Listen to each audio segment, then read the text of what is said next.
La dissertation philosophique représente un exercice intellectuel fondamental qui va bien au-delà d'une simple restitution de connaissances. Comprendre son véritable objectif est essentiel pour réussir cet exercice exigeant. Première distinction cruciale. La dissertation philosophique n'est pas un simple exposé de connaissances. Elle ne consiste pas à réciter des informations apprises par cœur ou à présenter une succession de faits. Au contraire, la dissertation philosophique est une argumentation rigoureuse et personnelle. Elle exige de construire un raisonnement logique, de développer des idées originales et de défendre une position avec des arguments solides. L'objectif central est de répondre à une question précise. Chaque dissertation doit avoir un fil conducteur clair qui guide l'ensemble de la réflexion vers une réponse argumentée et nuancée. La dissertation vise également à développer une pensée critique. Il s'agit d'analyser, d'évaluer et de remettre en question les idées reçues pour construire une réflexion personnelle et approfondie. Enfin, il est essentiel de définir les termes clés du sujet.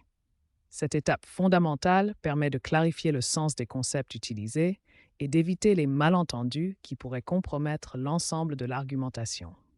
En résumé, la dissertation philosophique est un exercice d'argumentation personnelle qui exige rigueur, précision et esprit critique. Elle transforme une question en problème philosophique pour y apporter une réponse nuancée et bien fondée. La première étape cruciale de toute dissertation philosophique consiste à analyser en profondeur le sujet proposé. Cette analyse détermine la qualité de votre réflexion et la pertinence de votre argumentation.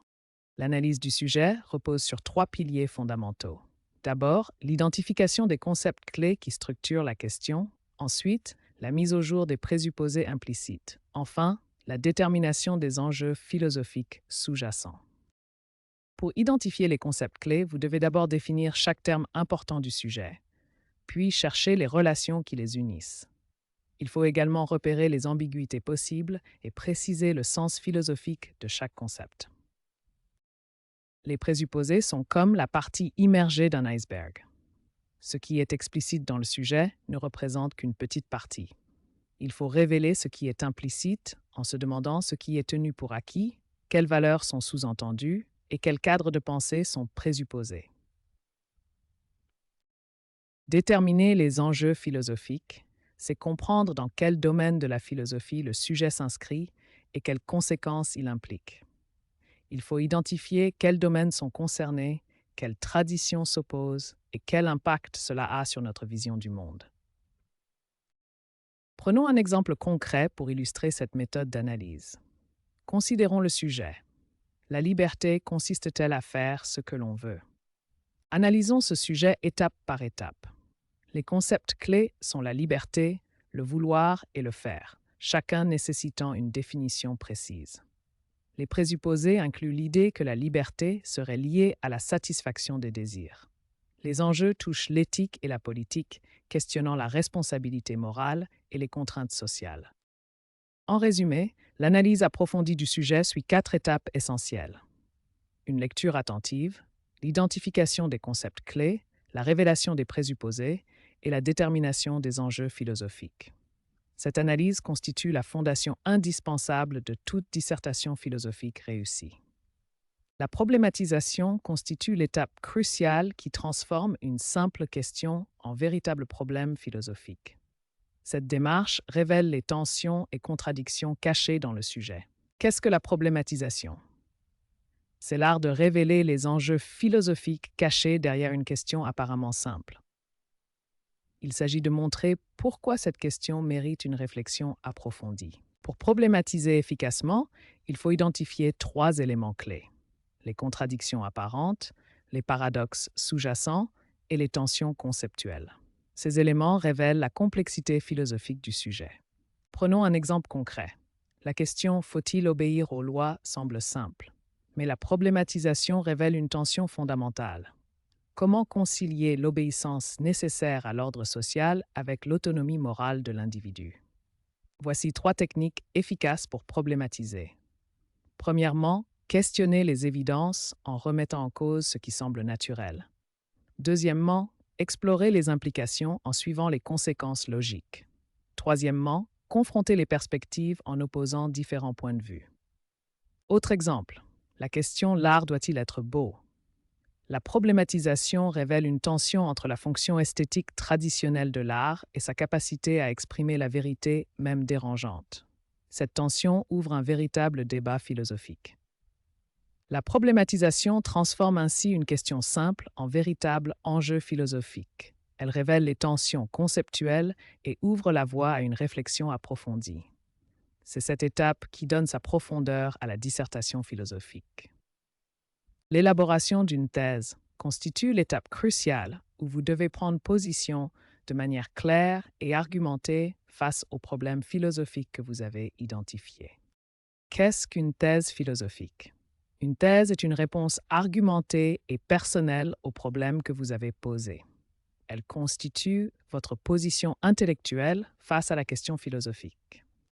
Une thèse philosophique de qualité doit réunir 3 caractéristiques essentielles: la clarté, la précision et l'originalité. Examinons chacune de ces qualités en détail. La cohérence entre votre thèse et la problématisation est fondamentale. Votre thèse doit répondre directement aux problèmes que vous avez posés, créant ainsi une unité logique dans votre dissertation. Comment formuler une thèse efficace? Suivez cette méthode progressive. Partez du problème, identifiez votre position, formulez clairement votre réponse, puis vérifiez sa cohérence et sa défendabilité. Prenons un exemple concret. Pour le sujet «Peut-on être heureux sans être libre?» Après problématisation, une thèse possible serait: le bonheur authentique nécessite la liberté car il implique la capacité de choisir ses valeurs et ses actions. Retenez que l'élaboration d'une thèse demande du temps et de la réflexion. C'est votre position intellectuelle qui guidera toute votre argumentation. Une thèse bien formulée est la clé d'une dissertation réussie. Une fois votre thèse formulée, vous devez la justifier par des arguments solides et pertinents. Cette étape cruciale détermine la force de votre dissertation philosophique. Votre thèse constitue le cœur de votre argumentation. Elle doit être soutenue par 3 types d'éléments complémentaires qui forment les piliers de votre raisonnement. Les 3 piliers de l'argumentation philosophique sont les concepts philosophiques, les exemples concrets et les références aux auteurs. Chacun apporte une dimension spécifique à votre raisonnement. Les concepts philosophiques sont des outils de pensée précis qui permettent d'analyser et de structurer votre réflexion. Choisissez des concepts pertinents par rapport à votre sujet et définissez-les clairement. Les exemples concrets donnent vie à vos concepts abstraits. Ils peuvent être historiques, contemporains ou même des expériences de pensée. L'important est qu'ils illustrent précisément le point que vous voulez démontrer. Les références aux auteurs philosophiques renforcent la crédibilité de votre argumentation. Citez les penseurs pertinents en expliquant précisément comment leurs idées soutiennent votre thèse. La rigueur et la précision sont essentielles dans l'utilisation des arguments. Chaque élément doit être pertinent, précis, cohérent et s'inscrire dans une progression logique qui renforce votre thèse. En maîtrisant cette recherche d'arguments, vous construisez une argumentation solide qui transforme votre thèse en une démonstration philosophique convaincante et rigoureuse. La construction du plan constitue l'étape cruciale qui transforme vos idées en une argumentation structurée et convaincante. Un bon plan assure la clarté, la cohérence et la progression logique de votre dissertation philosophique. Il existe 3 types principaux de plans en dissertation philosophique, chacun ayant ses propres caractéristiques et domaines d'application. Examinons-les en détail. Le plan dialectique oppose thèse et antithèse pour aboutir à une synthèse. Le plan thématique organise la réflexion par thèmes distincts. Le plan analytique procède par analyse progressive et approfondissement. Le plan dialectique est particulièrement adapté aux sujets qui suscitent un débat. Il confronte 2 positions opposées pour rechercher un dépassement créatif dans la synthèse, permettant une progression de la pensée. Le plan thématique organise la réflexion par aspects distincts du sujet. Chaque partie est relativement autonome et permet une analyse exhaustive de différentes dimensions du problème philosophique. Le plan analytique procède par progression logique et cumulative. Chaque partie enrichit et approfondit la précédente, créant une analyse de plus en plus fine du concept ou du problème étudié. Le choix du plan dépend de plusieurs critères essentiels. La nature du sujet, le type de questions posées, la multiplicité des aspects à traiter et surtout votre thèse personnelle déterminent le plan le plus approprié. La construction d'un plan efficace suit 4 étapes essentielles. Définir les grandes parties, organiser les arguments de manière logique, assurer une progression claire et vérifier la cohérence d'ensemble. Rappelez-vous qu'un plan bien construit reflète une pensée claire et organisée. Il guide votre lecteur dans votre raisonnement et renforce la force persuasive de votre argumentation philosophique. L'introduction de votre dissertation philosophique est cruciale. Elle doit présenter clairement votre sujet, votre problématique et votre thèse. Découvrons ensemble les 4 éléments essentiels d'une introduction réussie. L'introduction repose sur 4 piliers fondamentaux. Chaque élément a un rôle spécifique et contribue à la solidité de votre argumentation. Premier élément, l'accroche. Elle doit captiver l'attention du lecteur dès les premières lignes. Utilisez une citation pertinente, une question provocante ou un paradoxe qui introduit naturellement votre sujet. Deuxième élément, la présentation du sujet. Définissez les termes clés, contextualisez le problème et montrez pourquoi cette question mérite d'être posée. Cette étape établit le cadre conceptuel de votre réflexion. Troisième élément, la problématisation. Transformez le sujet en véritable question philosophique. Montrez les tensions, les paradoxes ou les enjeux qui rendent le problème complexe et digne d'investigation. Quatrième élément, l'annonce du plan. Présentez clairement la structure de votre argumentation. Chaque partie doit être annoncée de manière logique et cohérente, montrant la progression de votre pensée. En résumé, une introduction réussie combine harmonieusement ces 4 éléments. Elle doit être claire, concise et engageante, tout en préparant efficacement le développement de votre argumentation. Chaque phrase doit avoir sa fonction et contribuer à la progression logique de votre pensée. Le développement constitue le cœur de votre dissertation philosophique. C'est ici que vous devez déployer votre argumentation de manière rigoureuse et convaincante. Chaque partie de votre développement doit suivre une structure logique claire. Vous commencez par présenter votre argument principal, puis vous le développez avec des sous-arguments, et enfin, vous l'illustrez avec des exemples concrets. Les connecteurs logiques sont essentiels pour assurer la fluidité de votre raisonnement. Ils guident le lecteur dans votre argumentation et marquent les étapes de votre démonstration. Voici un exemple de progression argumentative. Chaque étape s'enchaîne logiquement avec la suivante, créant une démonstration cohérente et convaincante. La clarté et la précision sont fondamentales dans le développement philosophique. Chaque idée doit être exprimée de manière limpide, avec un vocabulaire approprié et une structure logique évidente. Un développement réussi combine tous ces éléments, une structure logique, des connecteurs appropriés, des arguments solides et une expression claire. C'est ainsi que votre thèse prendra toute sa force démonstrative. Les transitions constituent un élément essentiel de la dissertation philosophique. Elles assurent la liaison logique entre les différentes parties du développement et permettent de fluidifier le raisonnement. Une dissertation philosophique se compose de plusieurs parties distinctes. Sans transition appropriée, ces parties restent isolées et le raisonnement apparaît fragmenté. Sans transition, le lecteur peine à suivre la progression de la pensée et à comprendre les liens entre les arguments développés. Les transitions créent des ponts logiques entre les parties. Elles permettent au lecteur de suivre naturellement la progression du raisonnement et de comprendre l'articulation des idées. Il existe plusieurs types de transitions selon leur fonction dans le raisonnement. Les transitions d'opposition introduisent une objection ou une nuance.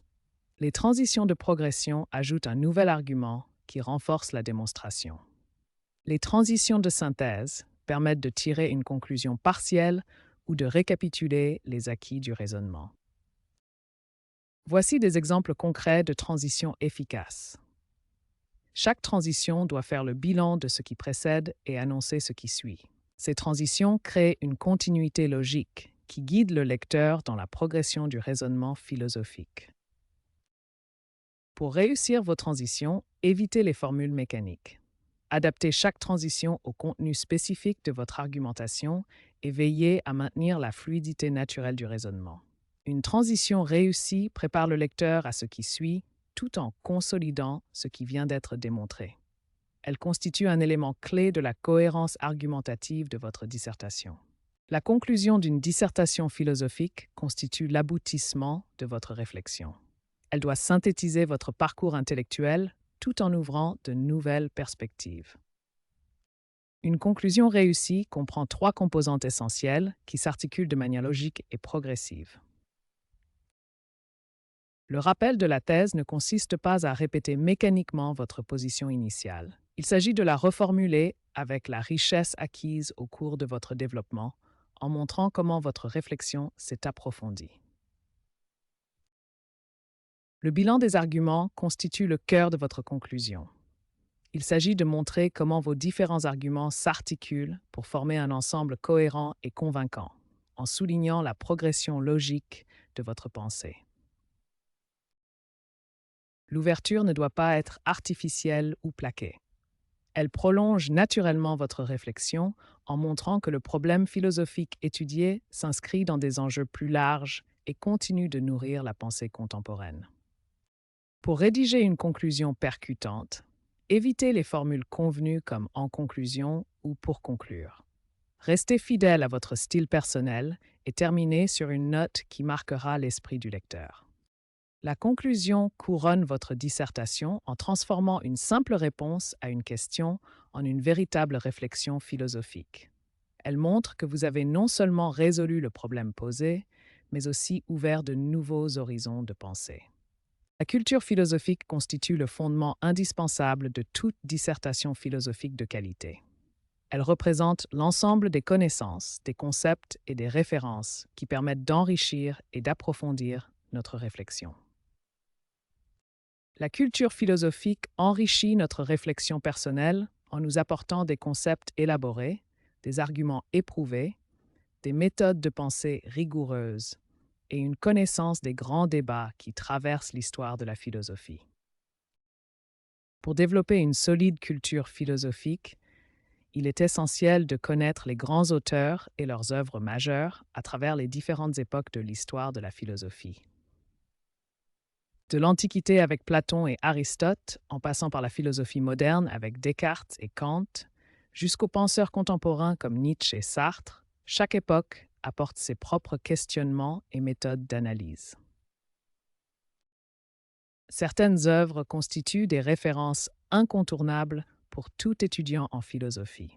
Ces textes fondamentaux offrent des analyses approfondies des grandes questions philosophiques. La République de Platon pour la philosophie politique, l'Éthique d'Aristote pour la morale, les Méditations de Descartes pour la métaphysique, ou encore la Critique de la raison pure de Kant pour l'épistémologie, sont autant de références essentielles. Pour intégrer efficacement votre culture philosophique dans une dissertation, vous devez citer avec précision en contextualisant vos références, utiliser les concepts philosophiques pour enrichir votre argumentation, établir des liens pertinents entre différents auteurs et approfondir votre problématisation grâce à ces connaissances. La culture philosophique n'est pas un simple ornement érudit, mais un outil indispensable pour développer une pensée rigoureuse, nuancée et profonde. Elle vous permettra de dépasser les opinions communes pour accéder à une véritable réflexion philosophique. La maîtrise des concepts philosophiques constitue un pilier fondamental de la dissertation. Un concept mal défini compromet l'ensemble de l'argumentation et révèle une pensée imprécise. Un concept philosophique n'est pas une simple notion vague. C'est une idée structurée qui possède une définition précise, des critères d'application clairs et qui se distingue d'autres concepts proches. Pour définir rigoureusement un concept, suivez cette méthode systématique. Identifiez d'abord le genre prochain, puis la différence spécifique, établissez les critères d'application et enfin, précisez les limites et distinctions. Prenons l'exemple du concept de liberté. Une définition vague comme faire ce qu'on veut est insuffisante. Une définition rigoureuse précise le genre, la spécificité, les critères d'application et les limites du concept. Une bonne définition conceptuelle doit respecter 4 critères fondamentaux. La précision pour éviter l'ambiguïté, la complétude pour couvrir tous les aspects, la distinction pour se différencier des concepts proches et l'opérationnalité pour permettre l'application. Évitez ces erreurs fréquentes. Les définitions circulaires qui n'expliquent rien, les définitions trop larges ou trop restrictives, et la confusion entre définition et exemple. Chaque erreur a sa solution spécifique. Retenez ces points essentiels. Un concept bien maîtrisé renforce votre argumentation, la précision conceptuelle évite les malentendus, chaque concept doit être défini avant utilisation, et cette rigueur distingue la philosophie des autres disciplines. L'art de la citation est une compétence essentielle en philosophie. Savoir intégrer les références de manière pertinente permet d'enrichir son argumentation et de donner du poids à sa réflexion. Il existe 3 principaux types de citations en philosophie. La citation directe reproduit exactement les mots de l'auteur entre guillemets. La citation indirecte reformule les idées sans guillemets. La référence conceptuelle mobilise un concept ou une théorie. Pour bien intégrer une citation, il faut respecter 4 règles essentielles. D'abord, introduire la citation avec une phrase d'annonce. Ensuite, l'intégrer syntaxiquement dans votre phrase. Puis commenter et analyser après la citation. Enfin, indiquer précisément la source. Dans cet exemple, nous voyons une intégration parfaite. Introduction claire, citation exacte et commentaire analytique qui prolonge la réflexion. Une citation pertinente remplit plusieurs fonctions essentielles. Elle peut égayer un argument en apportant une autorité intellectuelle. Elle permet de nuancer une position en montrant la complexité d'une question. Elle crée un dialogue entre différentes conceptions philosophiques. Enfin, elle enrichit la réflexion en ouvrant de nouvelles perspectives d'analyse. Attention aux erreurs courantes dans l'usage des citations. Évitez les citations trop longues qui remplacent votre argumentation. Ne citez pas d'auteur sans rapport direct avec le sujet. Ne laissez jamais une citation sans commentaire. Enfin, évitez l'accumulation de citations sans analyse personnelle. Rappelez-vous, une citation doit toujours servir votre argumentation, jamais la remplacer. L'art de la citation consiste à faire dialoguer les grands penseurs avec votre propre réflexion pour enrichir et approfondir votre analyse philosophique. La clarté et la précision de l'expression constituent des exigences fondamentales de la dissertation philosophique. Une pensée, même brillante, perd de sa force si elle n'est pas exprimée de manière claire et rigoureuse. La clarté de l'expression permet au lecteur de suivre votre raisonnement sans effort. Comparez une expression vague et imprécise avec une formulation claire et directe. Les ambiguïtés sont les ennemis de la clarté philosophique. Elles peuvent provenir de pronoms mal employés, de termes non définis ou de constructions syntaxiques confuses. Chaque ambiguïté a sa solution spécifique. La précision des référents et la définition des termes techniques sont particulièrement cruciales en philosophie, où chaque concept doit être rigoureusement établi. La précision terminologique exige de passer du général au spécifique. En philosophie, chaque terme doit être choisi avec soin pour exprimer exactement ce que vous voulez dire. Voici 4 conseils pratiques pour améliorer la clarté de votre expression. Chacun contribue à rendre votre pensée plus accessible et plus rigoureuse.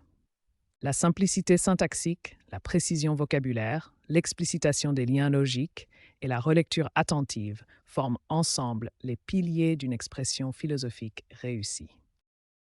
En résumé, la clarté et la précision de l'expression reposent sur 4 piliers fondamentaux.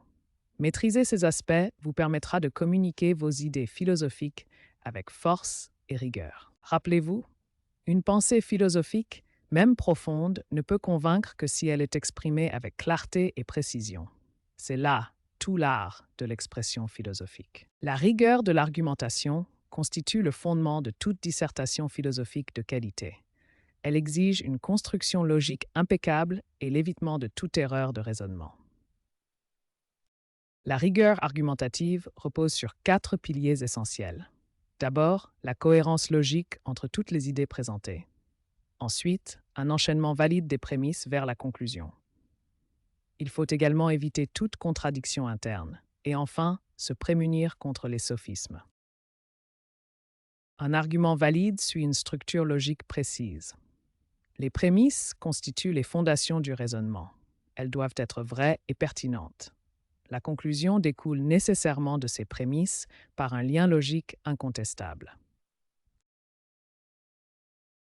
Plusieurs sophismes menacent la rigueur argumentative. L'attaque ad hominem vise la personne plutôt que ses arguments. Le faux dilemme limite artificiellement les options. La pétition de principe utilise la conclusion comme prémisse. La généralisation hâtive tire des conclusions à partir d'exemples insuffisants. Les contradictions surgissent quand deux affirmations s'opposent directement. Pour les résoudre, il faut clarifier les concepts, distinguer les niveaux d'analyse et reformuler les propositions pour éviter l'opposition frontale. La vérification de la rigueur suit une méthode systématique. Relisez chaque argument isolément, vérifiez les liens logiques, cherchez les contradictions, testez la validité des conclusions et assurez-vous de la cohérence globale du raisonnement. La rigueur argumentative transforme une simple opinion en démonstration philosophique solide. Elle exige patience et méthode, mais garantit la qualité et la crédibilité de votre dissertation. L'originalité de la pensée constitue l'un des défis les plus stimulants de la dissertation philosophique. Il ne s'agit pas simplement d'être différent, mais de développer une réflexion personnelle authentique et rigoureuse. L'originalité philosophique ne consiste pas à inventer des idées complètement nouvelles, mais à développer une approche personnelle et réfléchie. Observons la différence entre suivre les chemins de pensée habituels et tracer sa propre voie intellectuelle. L'originalité se manifeste par une réflexion personnelle approfondie, un questionnement systématique des évidences et l'apport d'une perspective nouvelle sur un problème philosophique classique. Pour développer une pensée originale, il faut d'abord apprendre à identifier les idées reçues et les clichés qui peuvent parasiter notre réflexion. Ces formules toutes faites empêchent l'émergence d'une véritable pensée personnelle. Méfiez-vous des expressions qui révèlent une pensée non questionnée. Ces signaux d'alarme indiquent souvent la présence d'idées reçues qu'il convient d'examiner de manière critique. Développer une pensée originale nécessite l'application de techniques spécifiques. Voici 6 approches fondamentales qui vous aideront à construire une réflexion personnelle et authentique. Prenons un exemple concret pour illustrer comment transformer une approche commune en réflexion originale. Considérons le sujet classique sur la liberté et l'illusion. L'approche commune consiste souvent à opposer mécaniquement liberté et déterminisme, à citer les auteurs classiques, et à conclure par un compromis peu convaincant. L'approche originale, elle, questionne d'abord les termes du problème. L'originalité de la pensée ne s'improvise pas. Elle résulte d'un processus continu de développement intellectuel fondé sur 4 principes essentiels qui guideront votre démarche philosophique. Rappelez-vous que l'originalité authentique naît de la profondeur de la réflexion, non de la recherche superficielle de la nouveauté. C'est en questionnant rigoureusement les évidences que vous développerez une pensée véritablement personnelle et philosophiquement féconde. La gestion du temps est cruciale pour réussir une dissertation philosophique. Une planification efficace permet d'éviter le stress de dernière minute et d'optimiser la qualité de votre travail. Une bonne gestion du temps présente plusieurs avantages essentiels. Elle réduit le stress et l'anxiété liés aux échéances, améliore la qualité de votre réflexion en vous donnant le temps nécessaire, évite la précipitation qui nuit à la clarté et permet une relecture approfondie indispensable. Voici un planning type pour une dissertation de 4 heures. L'analyse du sujet représente 20% du temps, soit environ 48 minutes. La problématisation prend 15%, la recherche d'arguments 25%, le plan détaillé 10%, la rédaction 25% et la relecture 5% du temps total. Voici une répartition détaillée pour un examen de 4 heures. L'analyse du sujet nécessite 48 minutes pour la lecture attentive, les définitions et l'identification des enjeux. La problématisation prend 36 minutes pour formuler les questions et identifier les tensions. La recherche d'arguments occupe 1 heure pour développer concepts, exemples et références. Le plan détaillé nécessite 24 minutes pour structurer vos idées. La rédaction occupe 1 heure complète et la relecture finale 12 minutes pour les corrections et vérifications. Cette répartition assure un travail équilibré et complet. Voici 4 conseils pratiques essentiels. Premièrement, commencez immédiatement sans perdre de temps au début. Deuxièmement, respectez vos créneaux horaires et passez à l'étape suivante même si la précédente semble incomplète. Troisièmement, gardez toujours un temps tampon d'environ 10% pour les imprévus. Quatrièmement, surveillez régulièrement l'horloge pour vérifier votre avancement. En conclusion, une planification rigoureuse transforme le stress en confiance et améliore significativement la qualité de votre dissertation. La gestion du temps n'est pas une contrainte, mais un outil puissant pour optimiser votre réflexion philosophique. La relecture et la correction constituent une étape cruciale dans la rédaction d'une dissertation philosophique. Cette phase finale peut transformer un travail correct en une œuvre remarquable. La relecture n'est pas une simple vérification superficielle. Elle permet d'améliorer la clarté de l'expression, de corriger les erreurs qui nuisent à la compréhension, de renforcer l'argumentation et de perfectionner le style d'écriture. La correction doit porter sur 3 aspects principaux. D'abord, la grammaire. Vérifier les accords, les conjugaisons et la syntaxe.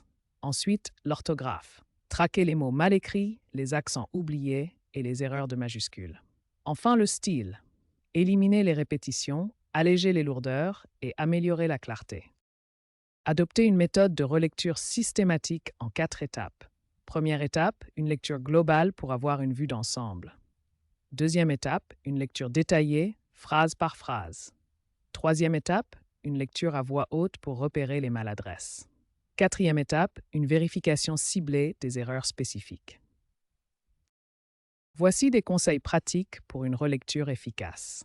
Prenez du recul en attendant avant de relire votre texte. Utilisez différents supports, écran et papier, pour varier votre perspective. Concentrez-vous sur un type d'erreur à la fois pour être plus efficace. N'hésitez pas à faire relire par une autre personne pour un regard extérieur. Enfin, gardez toujours du temps pour cette étape cruciale dans votre planning. La relecture et la correction ne sont pas optionnelles. Elles sont essentielles pour produire une dissertation de qualité qui reflète véritablement votre pensée philosophique. L'un des écueils les plus fréquents en dissertation philosophique est le hors-sujet. Comprendre comment analyser précisément la question posée et identifier ses enjeux philosophiques est essentiel pour réussir cet exercice. Le hors-sujet consiste à traiter un problème différent de celui qui est posé ou à aborder des aspects qui ne sont pas directement liés à la question centrale. Pour éviter le hors-sujet, la première étape consiste à analyser minutieusement le sujet. Cette analyse doit identifier les mots-clés, comprendre leur sens philosophique et déterminer les relations entre eux. Prenons l'exemple de notre sujet. Les mots-clés sont liberté et égalité. Il faut comprendre que liberté peut signifier autonomie individuelle, absence de contraintes ou capacité de choix. Égalité peut désigner l'égalité des droits, des chances ou des conditions. Pour rester concentré sur le sujet, plusieurs techniques sont efficaces. D'abord, reformulez régulièrement la question centrale. Ensuite, vérifiez que chaque argument répond directement à cette question. Enfin, éliminez tout développement qui s'éloigne du problème posé. Voici les erreurs les plus courantes à éviter. Traiter un sujet voisin mais différent, développer des exemples non pertinents, faire des digressions historiques ou biographiques non justifiées, et confondre illustration et démonstration. En résumé, éviter le hors-sujet nécessite une analyse rigoureuse du sujet, une compréhension précise des concepts philosophiques en jeu et une vigilance constante pour maintenir le cap sur la question centrale tout au long de la dissertation. Dans cette étape cruciale, nous allons explorer comment éviter le piège de la paraphrase et développer une pensée philosophique authentique et personnelle. La paraphrase consiste à répéter les idées d'un auteur sans les transformer ni les questionner. Elle se contente de reformuler superficiellement la pensée d'autrui. À l'inverse, la pensée originale s'approprie les concepts pour les interroger, les problématiser et développer une réflexion personnelle qui enrichit le débat philosophique. L'appropriation critique suit un processus en 4 étapes. D'abord, nous partons de l'idée originale de l'auteur que nous souhaitons utiliser. Ensuite, nous procédons à une analyse critique. Nous questionnons cette idée, nous examinons ses présupposés et ses implications. La troisième étape consiste à développer notre propre réflexion. Nous confrontons l'idée à d'autres concepts, nous la mettons en perspective. Enfin, nous aboutissons à une contribution originale qui enrichit le débat, tout en s'appuyant sur la pensée de l'auteur de référence. Voici 3 techniques concrètes pour développer sa propre pensée. Premièrement, questionner systématiquement les idées. Interroger leurs présupposés et identifier leurs limites. Deuxièmement, confronter les idées entre elles. Mettez en dialogue différents auteurs pour faire émerger des tensions fécondes. Troisièmement, prolonger la réflexion. Tirer des conséquences nouvelles et explorer les implications contemporaines des idées classiques. Voici un exemple concret. Une paraphrase se contente de répéter l'idée kantienne sans l'interroger ni la développer. L'appropriation critique, elle, part de Kant pour développer une interrogation originale sur les conditions sociales de l'autonomie, ouvrant ainsi de nouvelles perspectives de réflexion. En conclusion, développer sa propre pensée philosophique nécessite de dépasser la simple reformulation pour questionner, problématiser et enrichir avec une perspective personnelle authentique. Dans une dissertation philosophique, il ne suffit pas d'affirmer ses idées. Chaque affirmation doit être justifiée par des arguments solides, des exemples pertinents et des références appropriées. Observons la différence fondamentale entre une simple affirmation et une affirmation justifiée. L'affirmation simple se contente d'énoncer une idée sans la soutenir. En revanche, l'affirmation justifiée développe l'idée en expliquant pourquoi elle est vraie, en s'appuyant sur des arguments rationnels. Pour justifier efficacement ces idées, il faut s'appuyer sur 3 piliers fondamentaux. Premier pilier, les arguments logiques. Il s'agit de raisonnements rationnels qui établissent des liens de cause à effet ou des relations logiques entre les concepts. Deuxième pilier, les exemples concrets.